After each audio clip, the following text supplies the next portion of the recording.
Bonjour à tous. Je continue à vous partager des extraits du livre du professeur Ratzinger, Le Dieu de Jésus-Christ. Le Dieu créateur. La foi chrétienne concerne l'ensemble de la réalité. Elle a affaire à la raison. Elle pose une question qui concerne tout l'homme. Heisenberg a su exprimer de manière frappante dans ses conversations avec des amis que parallèlement à la construction de la physique moderne, un autre processus se développait, l'abandon d'une position personnelle positiviste qui interdisait aux physiciens de se poser la question de Dieu. Il montre que la connaissance du réel et de sa profondeur ont forcé le physicien à interroger les structures qui portent ce réel.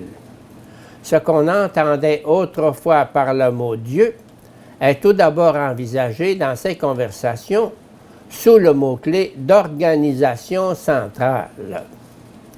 Le véritable contenu qui se cache derrière ce concept prudent et encore tâtonnant se révèle lorsqu'on pose la question qu'on ne peut plus alors élucider, de savoir si cette organisation est capable de s'imposer au-delà du simple fait qu'elle existe, c'est-à-dire si elle a une qualité qui doit être pensée sur un mode analogue à celui de la personne humaine.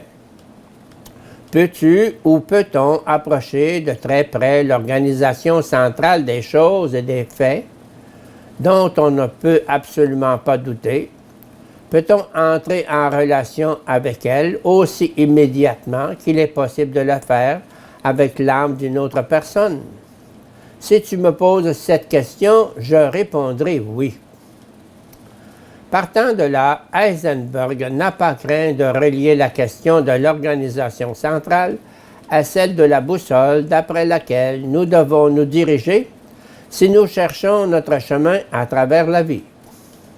Effectivement, parler de l'organisation centrale renvoie déjà à quelque chose comme une boussole, à une exigence, à une référence. Il est alors logique que Heisenberg ne recule pas non plus devant les conséquences tout à fait concrètes qui, il est vrai, mènent bien au-delà du point de départ, l'observation de l'ordre du monde, à savoir que la foi chrétienne encourage à se soumettre à cette organisation centrale. Une fois que l'attraction magnétique qui a guidé cette boussole aura cessé, or cette attraction ne peut provenir que de l'organisation centrale, je crains que des choses horribles puissent se passer qui dépassent encore les camps de concentration et les bombes atomiques.